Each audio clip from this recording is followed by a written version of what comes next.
dé sabiduría, que bendiga este tiempo. Y vamos a orar, hermanos, juntos, por favor. Señor, gracias te damos, Padre, por este día. Gracias, Señor, te damos por la vida que nos das. Te damos gracias, mi Dios, por ser quien tú eres, por tu palabra, por permitirnos, Señor, tener un ejemplar en nuestras manos y conocerte, Señor. A ti te ha placido dejarnos la manera de saber tu voluntad, de conocer lo que tú quieres. Y te rogamos, mi Dios, que nos des de tu gracia para llevarla a cabo, mi Dios. Quiero rogarte por mis hermanos. Te pido, por favor, que motives el corazón de cada uno, Señor, y que aquellos que están en camino puedan llegar con bien. Te pido, Padre, para que podamos valorar la importancia de tu iglesia y que el tema, Señor, en tu palabra que hoy escucharemos nos guíes para poderlo entender y practicar. Señor, que tú seas glorificado, que tu nombre sea exaltado en esta tarde, Señor. Y gracias, mi Dios, por esta oportunidad nuevamente en Cristo Jesús. Amén. Muy bien, vamos a cantar y glorificar a Dios. Vamos a cantar, venid, glorificar a Dios.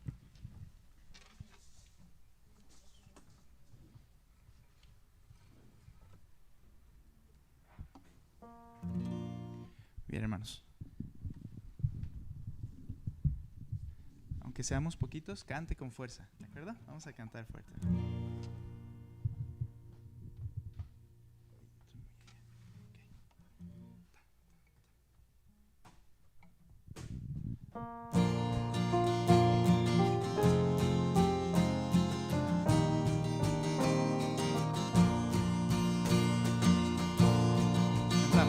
Venid, glorificad a Dios, el Padre del Señor. En Cristo Él nos derramó su eterna bendición. Sin manchas, puros en su luz, nos destinó a ser sus hijos adoptados por la sangre de Jesús. Fuerte. Te daremos la gloria por tu gracia, bondad y amor. Te daremos la gloria, eres el Salvador.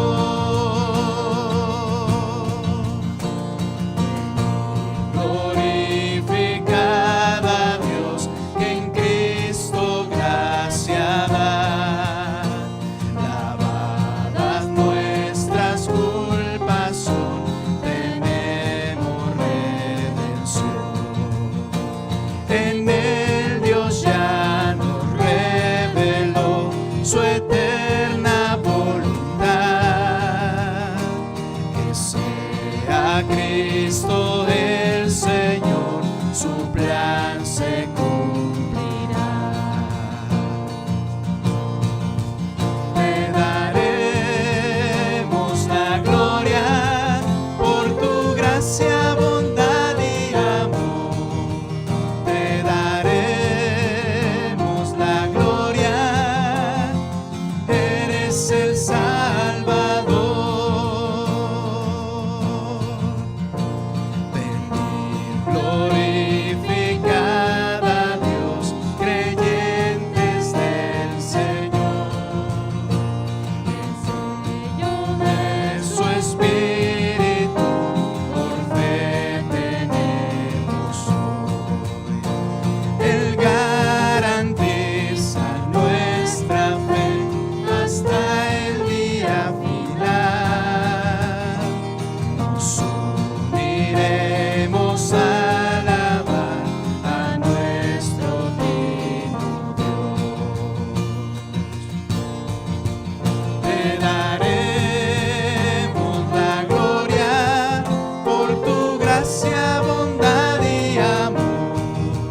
Te daremos la gloria, eres el Salvador.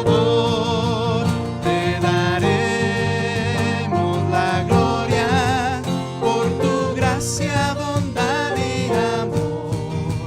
Te daremos la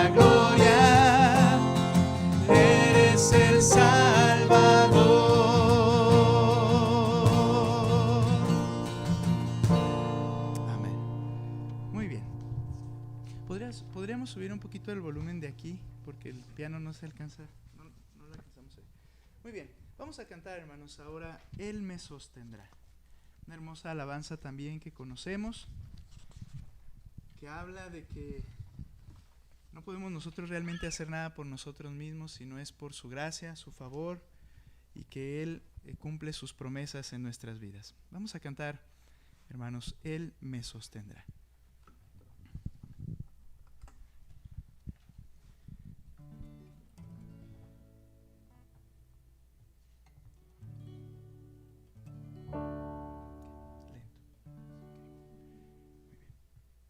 ¿Listos? Él me sostendrá.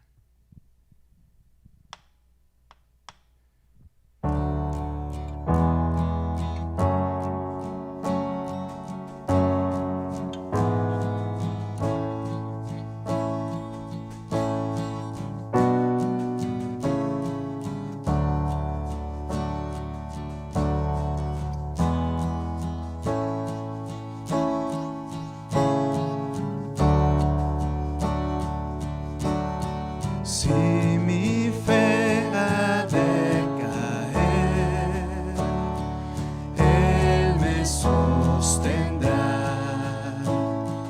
En la tentación yo sé, Él me sostendrá.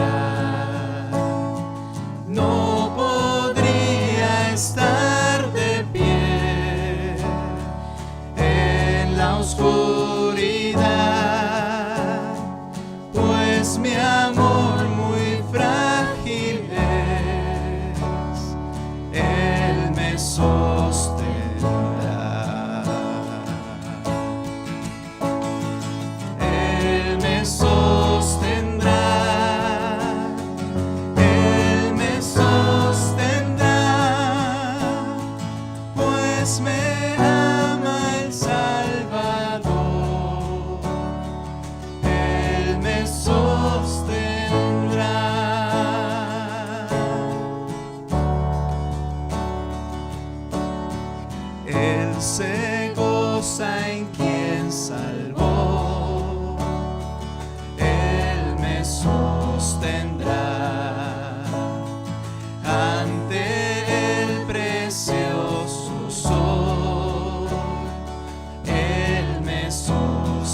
de que una persona puede encontrar la satisfacción en su vida, la plenitud, es cuando conoce a Cristo. No hay otra forma, no hay nada que pueda traer la plenitud, la satisfacción a nadie absolutamente en este mundo, porque fuimos creados para servirle y para glorificarle, y en ese proceso es que nosotros podemos ser plenos, llenos al momento de servir a nuestro Dios. Y es lo que enseña este canto, que a pesar de las circunstancias, a veces las circunstancias son las que pensamos que nos hacen sentir bien, pero no, cuando estamos en Cristo, a pesar de las circunstancias, estamos bien porque tenemos todas las cosas en Él. Vamos a cantar entonces, Estoy bien. Dame la segunda voz nada más para estar listos.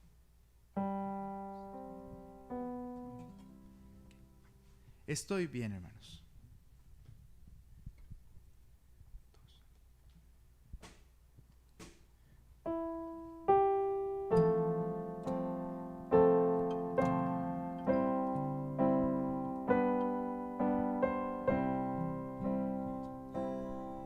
Listos. De paz inundada mi senda esté, o cúbrala un mar de aflicción.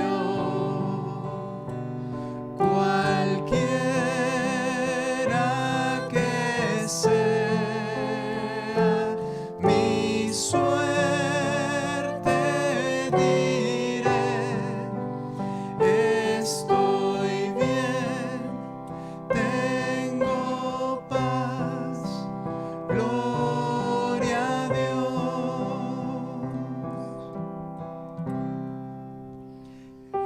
Estoy bien, Estoy bien, gloria a Dios. gloria a Dios. Tengo paz en mi ser, gloria a Dios.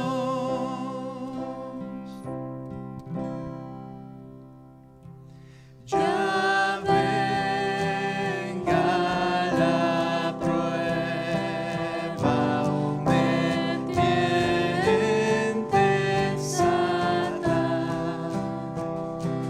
no amengua mi fe ni mi amor, pues Cristo comprende mis luchas, mi afán, y su sangre obrará en mi favor. Estoy bien, Estoy bien, gloria a Dios. gloria a Dios. Tengo paz en mi ser, gloria a Dios.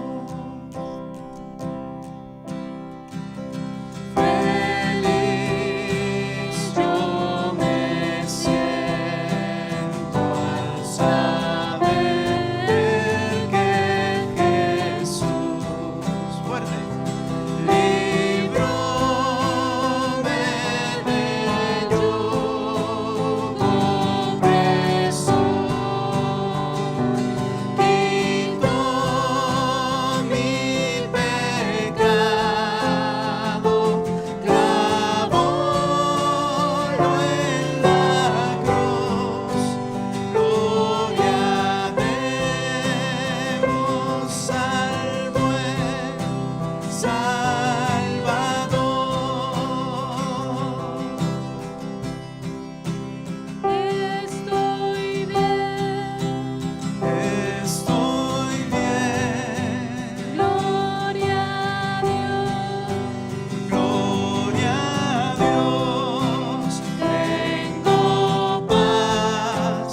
hermanos.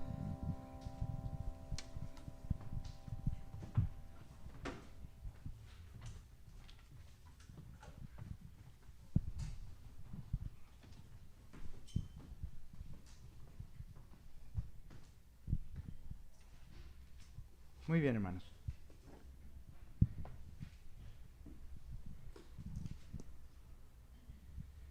Damos gracias a Dios también porque nos está acompañando una invitada de la hermana Cristi. Qué gusto que nos hayas acompañado. Cuando estaba aquí decía, no me van a preguntar nada, ¿verdad? Escuchaba, pero no le vamos a preguntar. Solamente reconocerle. ¿Cuál es su nombre? Alejandra. Bueno, más bien, bienvenida Alejandra. ¿Y cómo le decimos, hermanos, todos juntos? Dios te bendiga, Alejandra, gracias a Dios. Y gracias a Dios, hermanos, por cada uno de los que estamos hoy en esta noche aquí. Muy bien, pues estamos estudiando, hemos estado hablando acerca de lo que creemos de la iglesia, estamos avanzando en este tema. Creo, hermanos, que espero de verdad que saquemos provecho de lo que vamos a ir escuchando. Por eso no quiero apresurar tampoco las cosas, no quiero ir demasiado rápido, quiero que podamos ir analizando, ir aprendiendo, aprovechar esta oportunidad, más que solo para hacer algo muy breve, poder dejar las pautas bíblicas de manera lo más claras posibles y que podamos nosotros, hermanos, aprender. Es una oportunidad única a veces, ¿verdad?, en el ministerio, en el sentido de poder tratar los temas de esta forma, y lo queremos hacer de manera correcta. Entonces, estamos hablando de establecer nuestra declaración doctrinal, es decir, ¿qué es lo que creemos? Y estamos hablando lo que creemos acerca de la iglesia. No sé si dije salvación hace rato, pero de la iglesia. Y la semana anterior comenzamos con la naturaleza de la iglesia. Vamos a ver varias secciones en cuanto a la iglesia, pero la semana anterior y ahora estamos hablando acerca de la naturaleza de la iglesia. Ahora, dentro de esto, hermanos, de lo que estamos mencionando, hemos explicado, ¿verdad?, que es el Señor mismo el que instituye la iglesia, ¿verdad? Ese grupo escogido por Él, que está formado por los salvos, los que han creído el Evangelio, los que se han arrepentido ante el Señor, creen el Evangelio de Jesucristo y el Señor los agrega a la iglesia, ¿verdad? Ahora, enseñamos por eso que todos los salvos en Cristo son colocados en esa unidad llamada la iglesia desde el mismo momento en que creyó en Cristo. Y enseñamos, quiero allí continuar, hablando de la naturaleza de la iglesia, enseñamos que la iglesia posee un diseño único y especial hecho por Cristo. Mencionaba que es una bendición a partir de la salvación, es una bendición el que el Señor nos une a la iglesia y tiene el propósito de edificarnos, de hacer que nos desarrollemos y que seamos transformados a la imagen de Cristo. Y hoy hablaremos de esa naturaleza de la iglesia, cómo posee un diseño único y especial hecho por Cristo. Y de verdad, hermanos, anhelo que esta enseñanza de hoy mueva nuestros corazones a tomar decisiones, a poder entender la importancia de la iglesia, a valorar la iglesia, a hacer lo que tengamos que hacer para que podamos realmente aprovechar esa bendición y ser edificados. Ahora, posee un diseño único y especial. Y quiero mencionar que hay 4 características que las Escrituras, al irlas estudiando, 4 características en cuanto a la naturaleza de la iglesia. Si bien en las Escrituras no aparecen los términos de manera directa, sí los podemos entender a la luz de los textos de la Escritura. ¿Okay? ¿De acuerdo? Ahora, esas 4 características que comenzaremos a estudiar aquí son que la iglesia es local, visible, universal e invisible. Las repito nuevamente: local, visible, universal e invisible.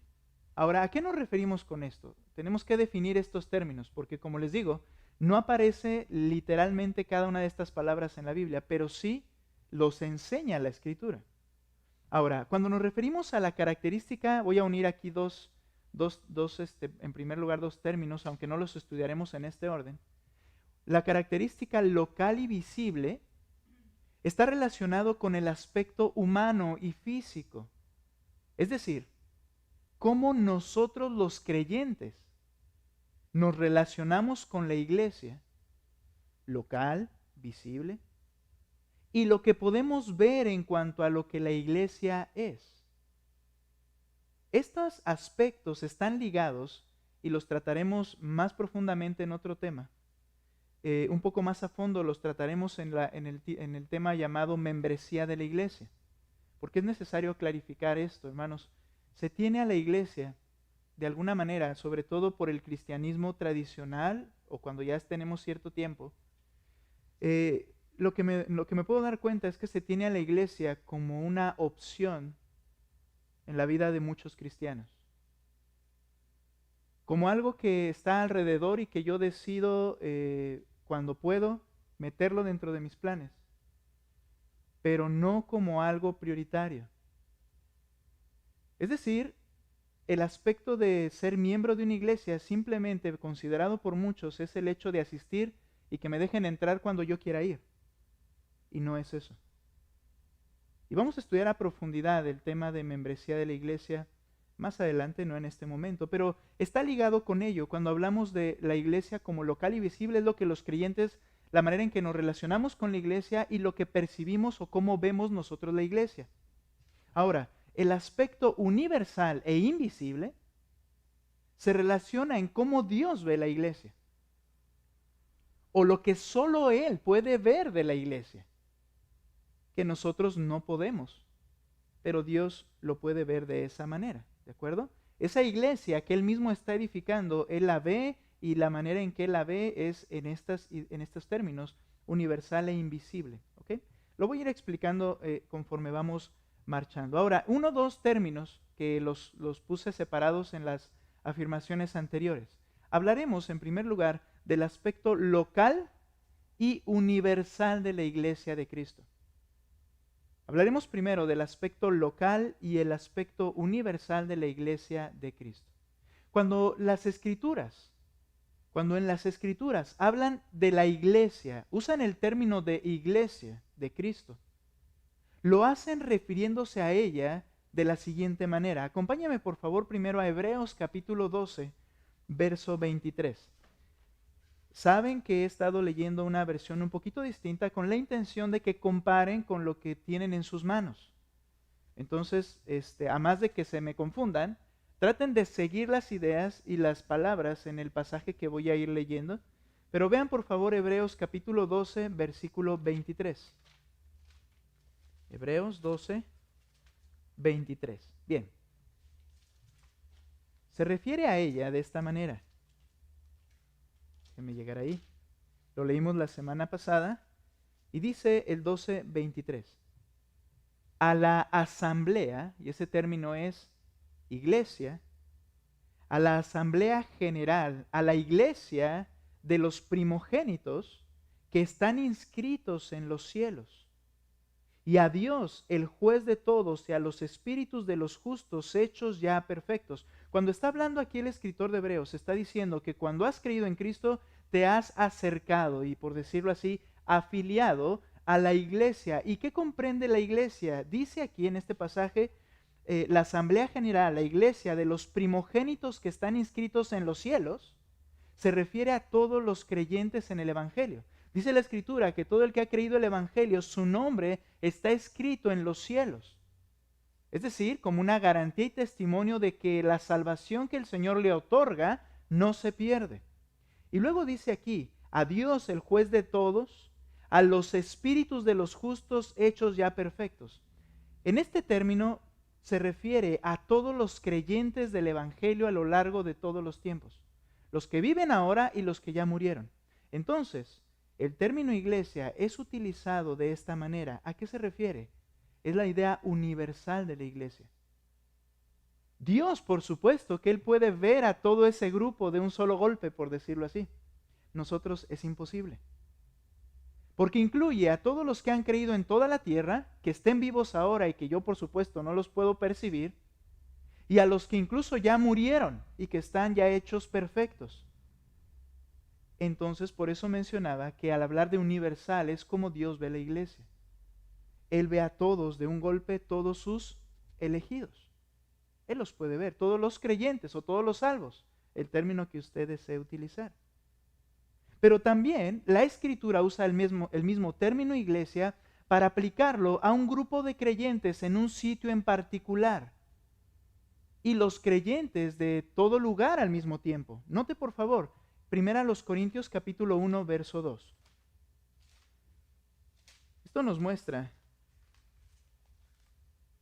que Dios conoce perfectamente a cada uno de los que han creído en Él, porque conoce el corazón de todos absolutamente. Pero lo que estamos mostrando aquí es que la Escritura usa el término iglesia de manera universal, pero también a la par de algunas personas en un lugar en particular. Note por favor, 1 Corintios capítulo 1, versículo 2. Está escribiendo Pablo su carta, ¿y a quién va dirigida? A la iglesia de Dios que está en Corinto, una ciudad, un lugar específico y un grupo específico de personas. Pero al estar hablando Pablo acerca de que escribe a esa iglesia, dice, a los que han sido santificados en Cristo Jesús, los identifica a ese grupo que se reunía en Corinto como santificados en Cristo Jesús, llamados a ser santos como su responsabilidad, pero luego noten, con todos los que, esta palabra con significa junto con. Es decir, que él llama en la misma categoría de iglesia, tanto solo a los corintios como, sigo leyendo, con todos los que en cualquier parte invocan el nombre de nuestro Señor Jesucristo, Señor de ellos, los que están en cualquier parte, y nuestro. En este mismo texto, Pablo utiliza el término iglesia aplicándolo a un grupo de personas en particular de una ciudad y a todos los que han creído. ¿Lo puedes ver? Este es el aspecto, hermanos, local y universal de la iglesia de Cristo. Es decir, del grupo de creyentes que el Señor conoce. Ahora, se usa este término iglesia incluso a un grupo de personas, por más pequeño que sea, que se reúnen, que forman una iglesia, aunque sean muy poquitos. En Colosenses 4:15, no vamos a ir para allá, pero lo leo. Cuando Pablo se está despidiendo en su carta de los colosenses, él dice, saluden, 4:15, saluden a los hermanos que están en la Odisea, manda a decir a los de Colosas. Colosas era una ciudad. Y también a Ninfas le manda saludos. Y a la iglesia que está en su casa. Este término es aplicado a todos los creyentes y es aplicado a un pequeño grupo de personas que cabían en casa de Ninfas. Quién sabe qué tan grande era la casa, pero lo que sí podemos entender es que era un grupo como reducido. Y lo llama también como iglesia. Ahora, entonces, cuando vemos esto, nos damos cuenta entonces que la iglesia tiene un carácter universal, incluyendo a todos los creyentes vivos y muertos, pero también a ese pequeño grupo que puede estar hoy reunido en este lugar. Se le llama de la misma manera iglesia. Pablo, al usar una metáfora acerca del matrimonio para referirse a la iglesia de Cristo de manera universal, lo usa en Efesios capítulo 5, verso 27. Por favor, vean lo que dice ahí. Efesios capítulo 5, verso 27. Espero que no me pierdan el hilo, ¿verdad? Estamos explicando cómo la misma escritura habla de local y universal al mismo tiempo. Y note por favor lo que dice Efesios capítulo 5. Usa la metáfora del matrimonio y dice lo siguiente en el verso 25. Maridos, amen a sus mujeres, así como Cristo amó ¿a quién? A la iglesia y se entregó a sí mismo por ella para santificarla, habiéndola purificado por el lavamiento del agua por la palabra, por medio de su muerte, del evangelio, a fin de presentársela a sí mismo una iglesia en toda su gloria, sin que tenga mancha ni arruga ni cosa semejante, sino que fuera santa e inmaculada. ¿Se refiere a qué, hermanos? A todos los que creerían. Dice que se entregó por ellos, dio su vida para santificar a esa iglesia. Y es la metáfora de un matrimonio. Pero Pablo utiliza la misma metáfora, pero ahora es específicamente para una sola iglesia local. Note 2 Corintios capítulo 11, versículo 2. Dice lo siguiente: los alabo. Perdón. Segunda, estoy en primera.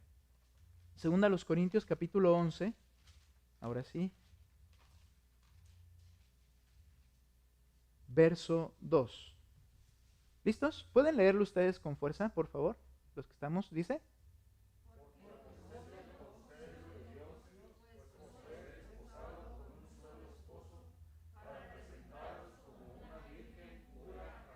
Ok, note lo que dice aquí.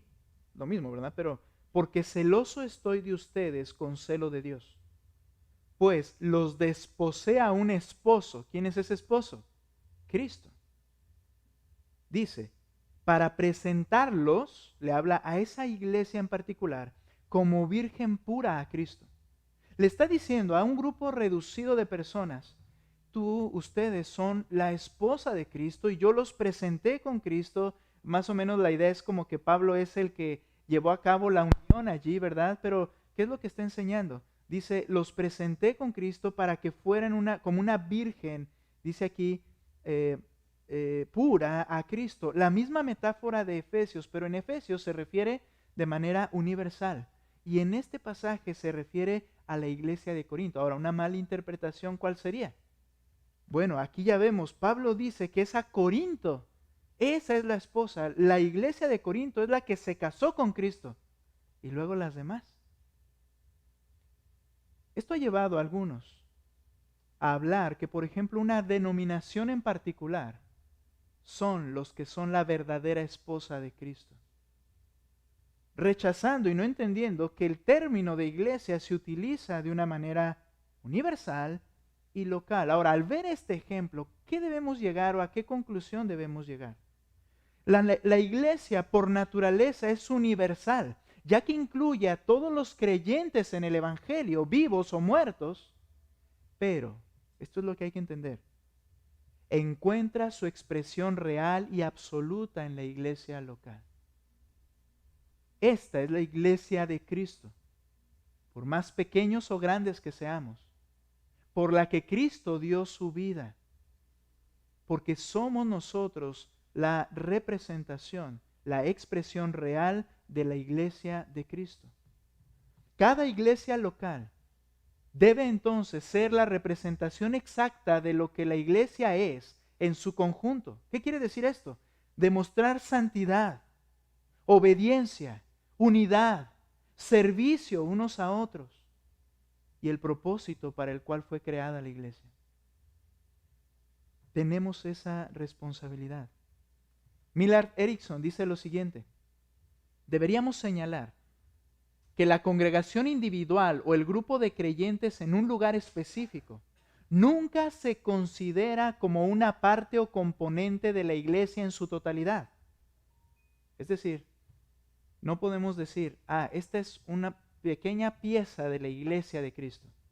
No se considera así en la Escritura. Continúo la lectura. La iglesia no es una suma o compuesto de grupos locales individuales. Más bien, el todo se encuentra en cada lugar. Somos la iglesia de Cristo. Y esto es a lo que se refiere el aspecto local y universal al mismo tiempo. Lo universal solo Dios lo puede ver, lo local es lo que nosotros podemos apreciar. Un grupo de personas en un lugar. Ahora, el aspecto visible e invisible que mencioné no es lo mismo. Y solo lo menciono brevemente, no requiere quizá demasiado, pero vamos a ver un pasaje. Ahora, el aspecto visible e invisible de la iglesia de Cristo. Bien, la iglesia invisible es la iglesia como Dios la ve, nuevamente. ¿Pero a qué nos referimos? Vaya conmigo a 2 Timoteo capítulo 2, verso 19. 2 Timoteo capítulo 2, 19. Dice la Escritura: no obstante, el sólido fundamento de Dios permanece firme, pero el fundamento de Dios está firme teniendo este sello. ¿Qué dice? El Señor conoce a los que son suyos. Y apártese de iniquidad todo aquel que nombra o menciona el nombre de Cristo, el nombre del Señor. La iglesia invisible es como Dios la ve. Hermanos, lamentablemente, la iglesia que nosotros vemos no siempre se corresponde a la iglesia que Dios ve. ¿Qué quiero decir con esto? Los creyentes podemos ver la parte visible de la iglesia. Es el grupo de personas que se reúne cada semana para adorar como iglesia y profesan su fe en Cristo y dan evidencia de su fe en sus vidas. Y eso, un creyente que conoce la Escritura lo puede identificar, ¿cierto? Pero aún así, puede ser que el número que el Señor ve como suyos no sea el mismo que se reúne en el lugar. ¿Me explico? Porque Él dice que Él conoce a los que son suyos. Yo veo a un hermano y yo veo su testimonio y yo puedo llegar a la conclusión y decir, yo creo que se ha creído en Cristo. Eso es lo visible. Pero lo invisible es que Dios sí conoce quiénes son los suyos. Entonces, cuando hablamos del aspecto visible e invisible de la iglesia, se refiere lo visible, los que dan testimonio de ser creyentes, pero lo invisible, los que Dios realmente conoce que son creyentes. Incluso en el sentido contrario nos podemos equivocar. De repente somos demasiado juzgones y vemos a alguien y decimos, yo creo que este no es salvo, y somos de alguna manera legalistas en este aspecto, y Dios sí lo ve como uno de sus elegidos. Porque la iglesia invisible es la que Dios ve, la iglesia visible es la que nosotros vemos. Entonces, hermanos, somos la iglesia de Cristo. Y las metáforas que se utilizan en la Escritura, voy a irme con esto para que podamos concluir la naturaleza de la iglesia. La Escritura utiliza metáforas al hablar de la iglesia. Y al hacerlo por estas metáforas nos enseña la singularidad y naturaleza de la iglesia de una manera muy práctica. Hay distintas metáforas, de hecho solo voy a mencionar muy pocas, pero hay algunas que abarcan mayor tema en la Escritura. Por ejemplo, una metáfora es que la iglesia es vista como o llamada como la esposa de Cristo, ¿cierto? Vaya conmigo a Efesios capítulo 5. Esta es una metáfora. No quiere decir que la iglesia es una novia. Los creyentes son formado ahí de una manera medio extraña, una persona con un vestido blanco. No, es una metáfora. Pero la metáfora nos enseña la naturaleza y singularidad de la iglesia. Ahora, Efesios capítulo 5, por favor. Versículo 22 en adelante. En esta metáfora de la iglesia como la esposa de Cristo, vemos distintos principios de esta naturaleza de la iglesia. Por ejemplo, capítulo 5, verso 22, permítame comenzar la lectura desde ahí, dice, las mujeres, está hablando Pablo, estén sometidas a sus propios maridos como al Señor.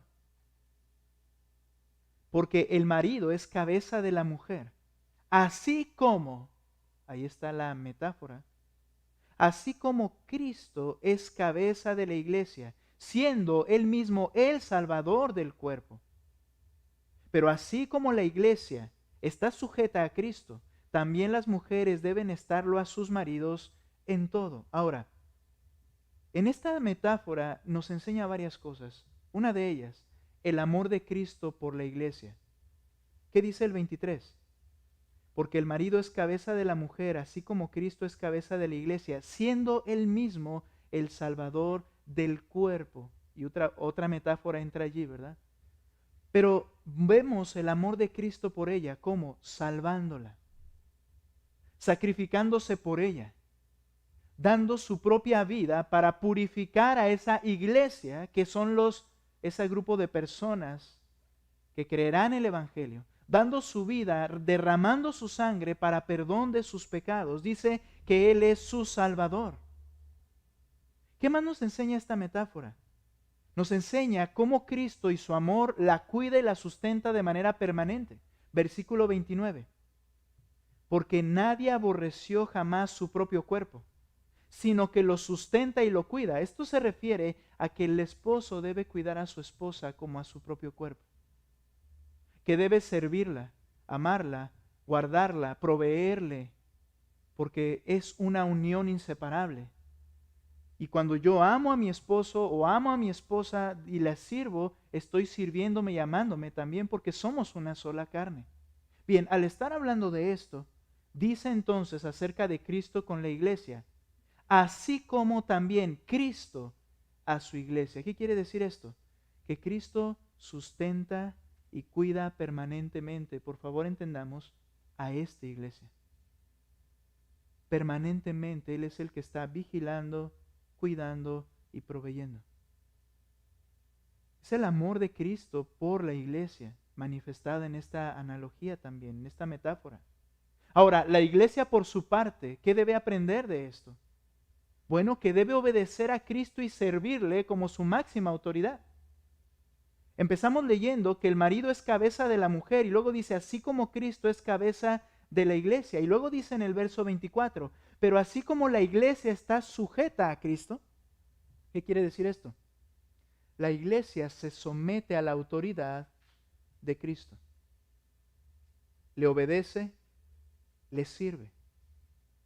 Esto quiere decir que cada creyente debe crecer en su sometimiento a Dios. Cada creyente debemos crecer porque somos la iglesia de Cristo, debemos crecer en nuestro sometimiento a lo que Él dice en su palabra. Vivir para servirle. Sométase, como le dice aquí, a la esposa, así la iglesia se somete a Cristo. También entonces el creyente en esta misma metáfora aprende que debe santificarse. Porque dice la Escritura que Él dio su vida con un propósito, verso 26, para santificarla, habiéndola purificado por el lavamiento del agua por la palabra, a fin de presentársela a sí mismo, una iglesia en toda su gloria, sin que tenga mancha, ni arruga, ni cosa semejante, sino que fuera santa e inmaculada. Utilizando el ejemplo del noviazgo y de las amistades, dice la Escritura, el apóstol Pablo, particularmente del matrimonio, no os unáis en yugo desigual. Porque ¿qué compañerismo hay entre Satanás y Dios? ¿Verdad? Utilizando el más extremo de los ejemplos.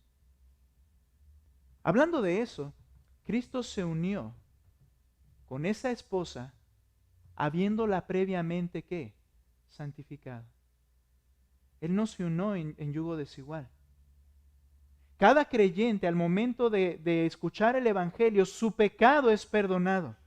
Es limpio su pecado y entonces tiene una relación con el Dios con el cual no ha tenido una relación por causa de su propio pecado desde el nacimiento. Merece el infierno y la condenación, pero cuando oye el Evangelio y entiende que Cristo dio su vida y que necesita arrepentirse y venir a sus pies, ¿qué hace Cristo? Lo purifica, santifica y ahora tiene una relación con Él. ¿Qué entendemos por esto? Debemos guardar la santidad como creyentes, porque Él es santo. Por eso, cuando la santidad en la iglesia se ve socavada, se tiene que tratar. Porque Él se ha casado con una esposa pura y sin mancha. Cuando Él ha limpiado, necesitamos conservar y crecer en nuestra santificación. Y en esta misma analogía, metáfora, ya no sé qué palabra estoy usando, pero el creyente también debe crecer en su dependencia a Cristo. Porque dice el versículo 29, nadie aborreció jamás su propio cuerpo, sino que lo sustenta y lo cuida, así como también Cristo a la iglesia. ¿Quién es el que sustenta a su iglesia? Cristo. ¿Quién es el que la guarda? Cristo. Si tú y yo somos miembros de la iglesia de Cristo, entonces necesitamos aprender que hay que crecer en confianza y dependencia de ese esposo que no va a defraudar a su esposa. Y esto nos debe conducir a la paz y dependencia completa de Cristo. Y solo funciona cuando hay un correcto sometimiento hacia Él. Nota cómo en estas metáforas nos ayuda a entender la naturaleza de la iglesia en la cual estoy, del lugar donde el Señor me ha puesto al momento de haber creído en Él. Otra analogía, otra metáfora, es la iglesia como el cuerpo de Cristo. Al respecto hay dos ideas en la Escritura, dos metáforas usando el cuerpo como el ejemplo. Una de ellas es en Efesios, donde leemos en este momento. ¿Y cuál es la relación en esta metáfora? Cuando dice, vean el versículo 23, porque el marido es cabeza de la mujer, así como Cristo es cabeza de la iglesia. Y luego dice, siendo él mismo el salvador ¿del qué? Del cuerpo. La iglesia de Cristo, la iglesia como el cuerpo de Cristo. Ahora, ¿a qué se refiere esto? Se refiere a que la cabeza, que es Cristo, es el que dirige y gobierna sobre el cuerpo, como lo mencionamos aquí con el esposo y la esposa. Él es la autoridad. Al respecto, Millard Erickson dice, la iglesia entonces, ya que Él es el que la conduce y la gobierna, es el vehículo de la actividad de Cristo, al igual que su cuerpo físico lo fue durante su ministerio terrenal. ¿Qué nos enseña esto, hermanos? Cuando Cristo estuvo en la tierra, ¿a qué se dedicó? Y luego le cuestionaban, ¿no?, al respecto. ¿Qué fue lo que hizo de manera permanente? Yo no vine para hacer mi voluntad, sino la del que me envió. Él vino para someterse a su Padre y obedecerle.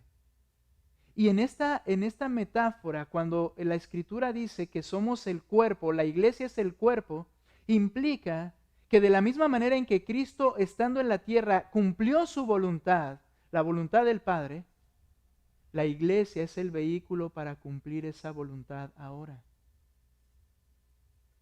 El Señor quiere seguir ejecutando su voluntad en la tierra, proclamar su evangelio, adorar al Padre en espíritu y en verdad, alcanzar a otros para Cristo, enseñar a esos que son alcanzados para que conozcan al Señor y lo sigan y que hagan lo que tienen que hacer. En fin, el Señor quiere que su iglesia ejecute su voluntad porque es su cuerpo en la tierra. Él quiere seguirlo llevando a cabo. Hermanos, si somos creyentes y entonces Él nos ha añadido una iglesia y ya entendimos que la iglesia es tanto local como universal, quiere decir que esta es mi iglesia. La pregunta es, ¿estoy ejecutando la voluntad del Señor en la iglesia? ¿Estoy participando y activamente funcionando como el cuerpo de Cristo que cumple la voluntad del Padre de manera permanente en la iglesia? ¿Notas cómo no es solamente un lugar a donde ir los domingos? ¿Notas cómo no es un lugar en el cual puedo ir para que oren y me vaya bien? ¿Notas cómo hay una responsabilidad y gran bendición y privilegio que tenemos que llevar a cabo? Ahora, la segunda metáfora relacionada al cuerpo, quiero que veamos 1 Corintios, por favor, capítulo 12. 1 Corintios, capítulo 12, verso 18.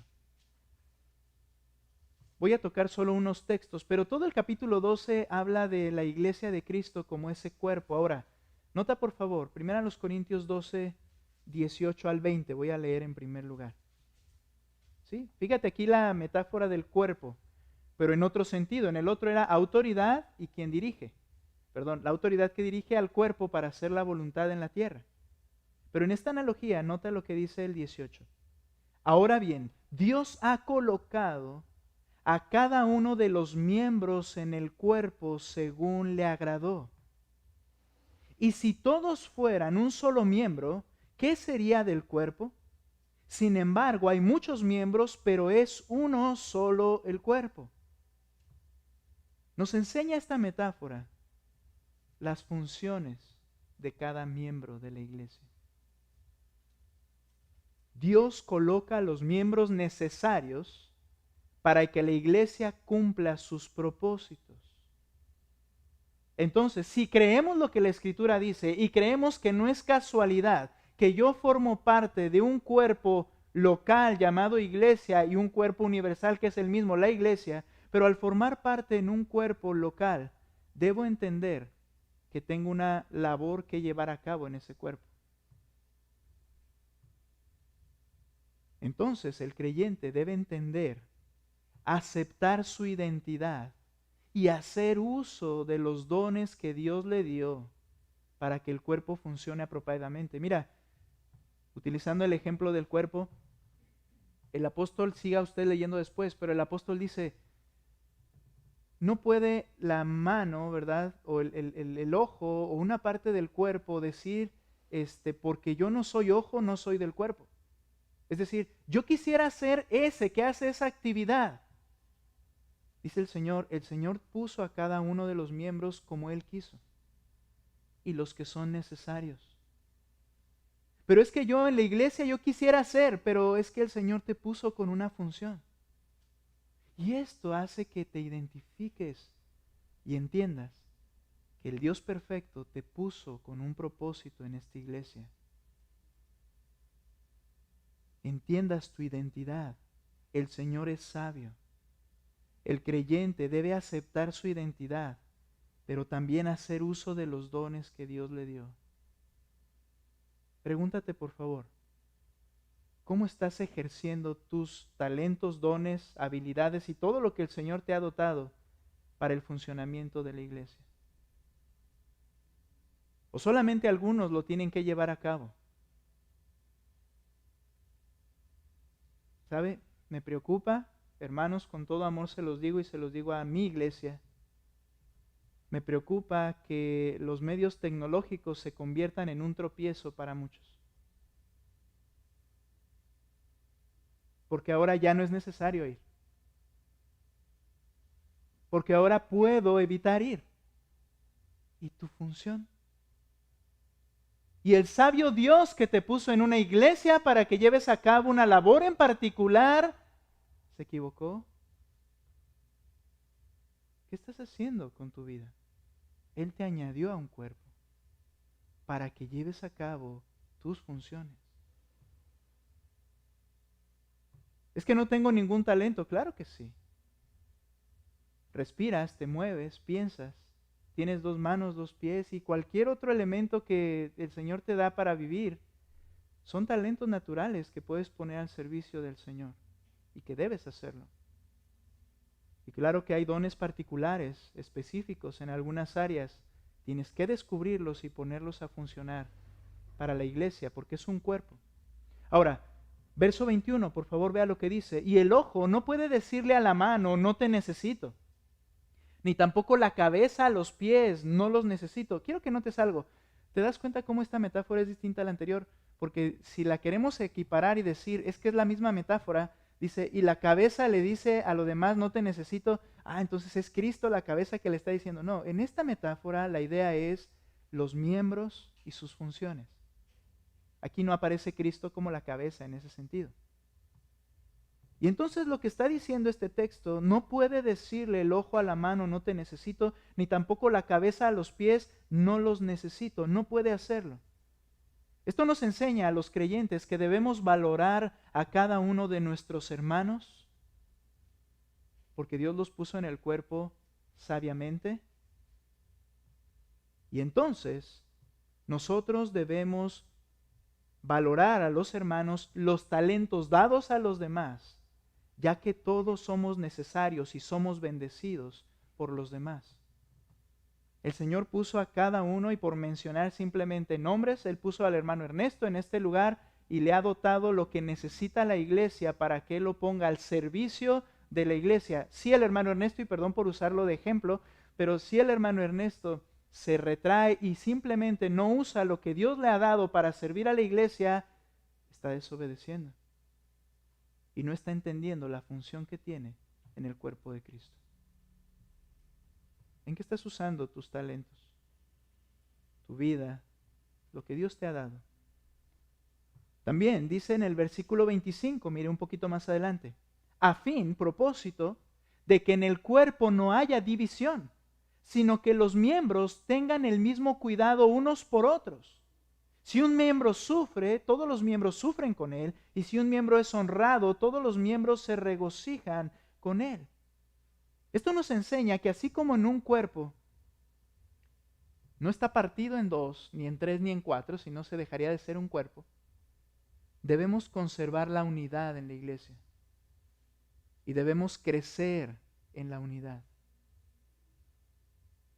Debemos entender que somos miembros los unos de los otros y nos necesitamos unos a otros, y entonces tener cuidado de los unos y los otros.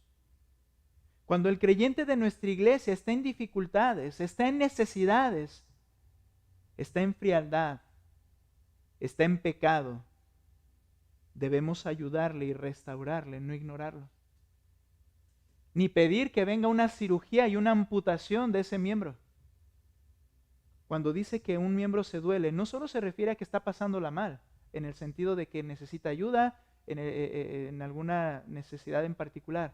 El pecado es estarla pasando mal, porque está dejando de funcionar como debe funcionar. Y debemos reprenderle en amor, buscarle y buscar restaurarle. Esas son de las cosas que hablaremos cuando hablemos de la membresía de la iglesia. Es necesario. Debemos conservar la unidad y crecer en ella. Y quiero leer el 27 y 28, por favor, note. Ahora bien, ustedes, les dice a esa iglesia en particular, son el cuerpo de Cristo. Podríamos aplicarlo a cada uno de los creyentes de esta iglesia. La iglesia del Templo Bautista Bíblico Emanuel, el Señor dice, vosotros son el cuerpo de Cristo. Entiéndelo así.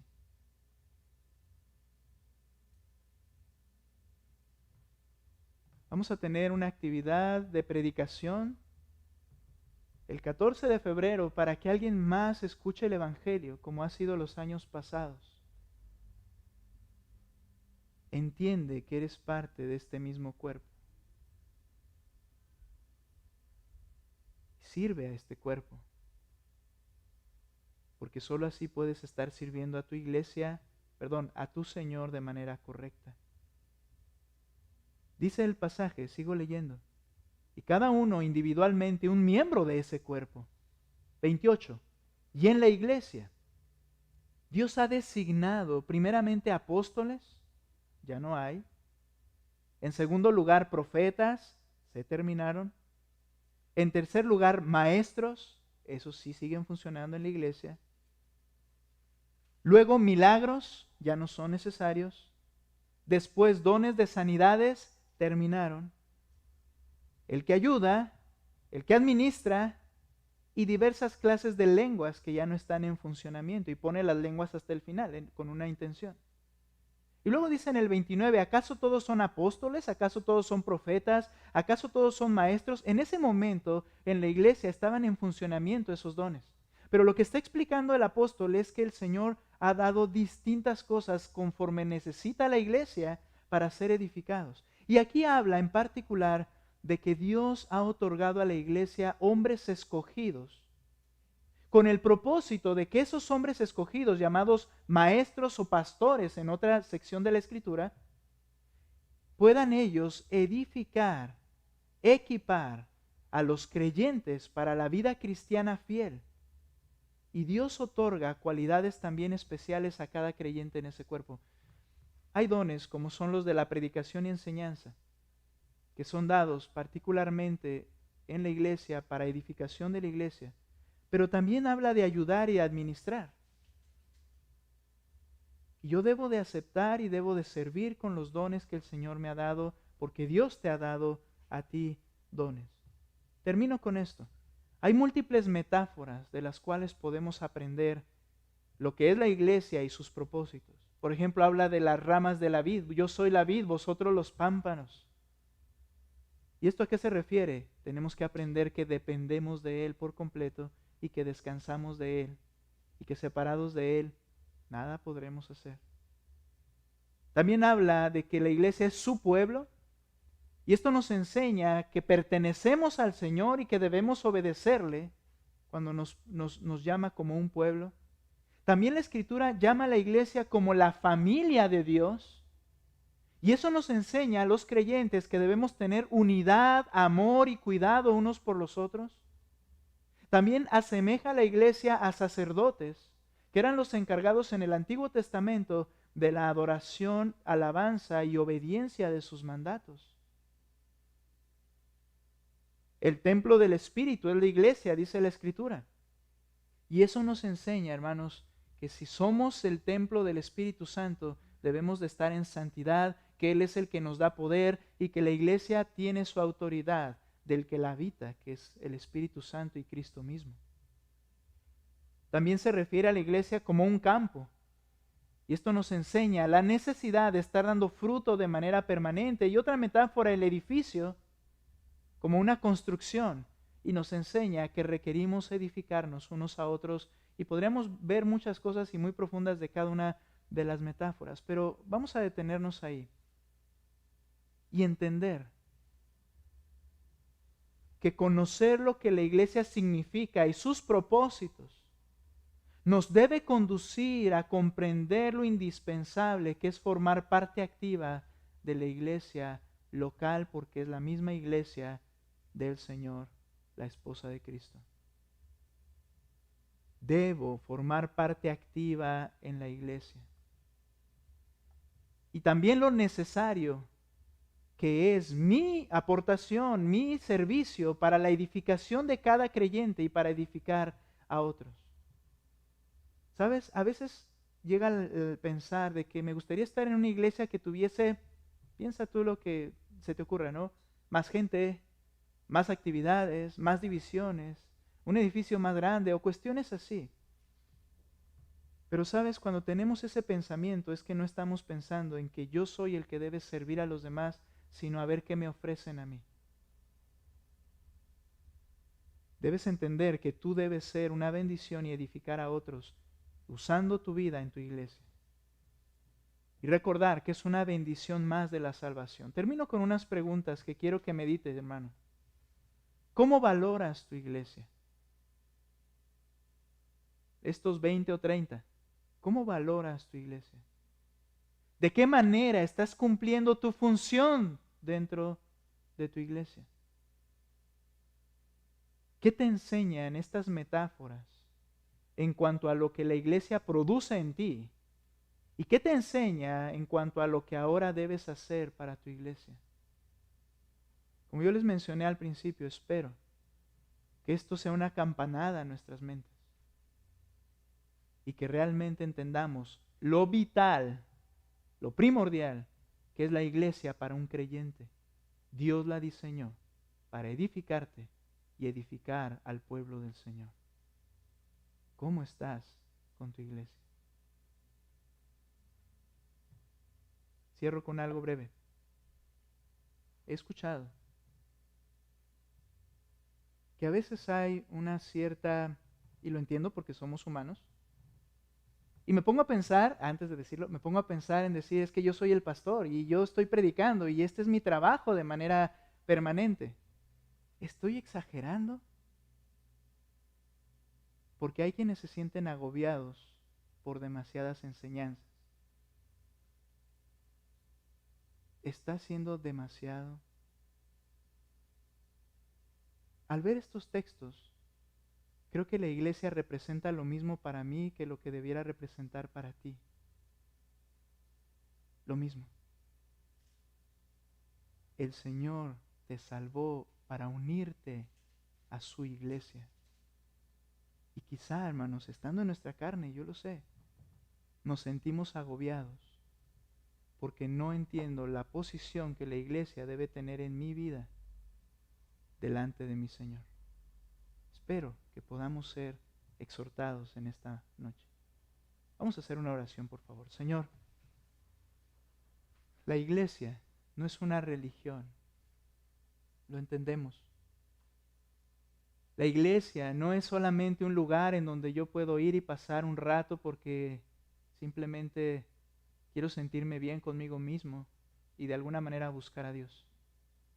La iglesia es el grupo de personas que han venido arrepentidas de sus pecados delante de ti y han reconocido y reclamado o proclamado más bien tu nombre, clamando por perdón. Y han recibido el perdón de todos sus pecados, porque tú has muerto a favor de ellos, porque tú les has santificado, les has perdonado todas sus faltas, porque ellos se han sometido a ti como Señor y Salvador, porque te aman y ahora quieren seguirte con todo su corazón. Y tú has diseñado un lugar para que mientras estamos en esta tierra, seamos edificados, fortalecidos, tu presencia esté en ellos, tu provisión, tu cuidado en tu iglesia les alcance y les sustente. Señor, que valoremos lo que es tu iglesia. Obra, por favor, en nuestros corazones, te lo ruego, en el nombre de Cristo Jesús. Amén. Muy bien, pues vamos a concluir cantando, hermanos. Vamos a glorificar, es parte de nuestra labor como sacerdotes. El Señor se goza de la adoración que le rinde su pueblo. Y vamos a alabarle con nuestros labios, hermanos.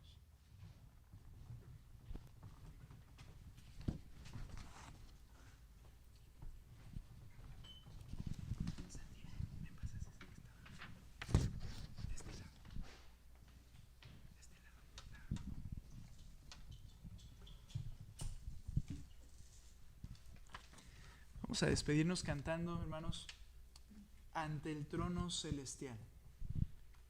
Es el Señor que nos hemos acercado. No al trono no a la montaña que no se podía acercarse, sino al trono mismo del Señor. Y vamos a cantar ante el trono celestial.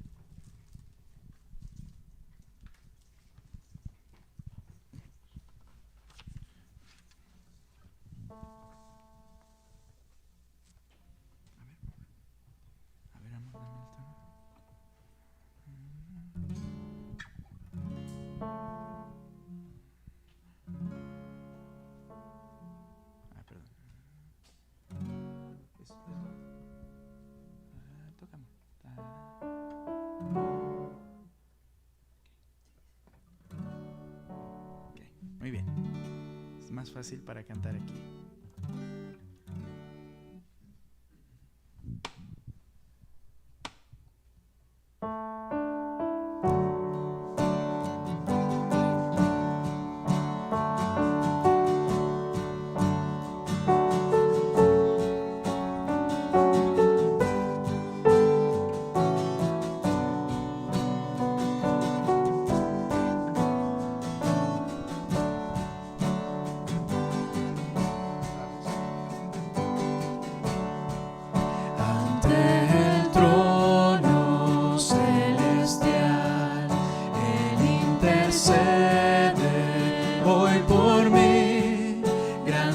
Sacerdote es Jesús, quien por siempre vivirá, y en sus manos por su amor mi nombre ya grabado está, y mientras en su trono esté, nadie de él me apartará. Nadie de él me apartará.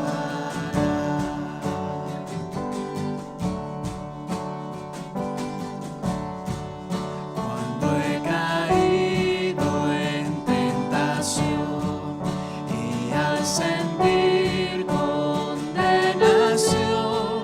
al ver al cielo encontraré al inocente quien murió, y por su muerte salvador ya mi pecado perdonó, pues Dios el justo aceptó su sacrificio hecho por mí, su sacrificio hecho por mí.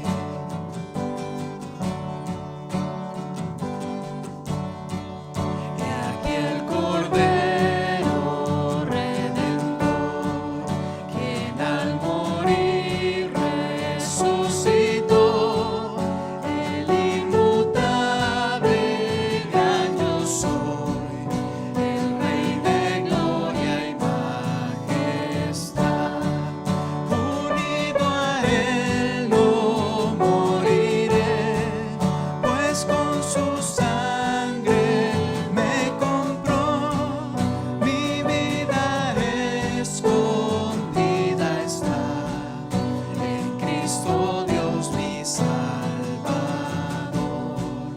en Cristo Dios mi Salvador, en Cristo Dios mi Salvador.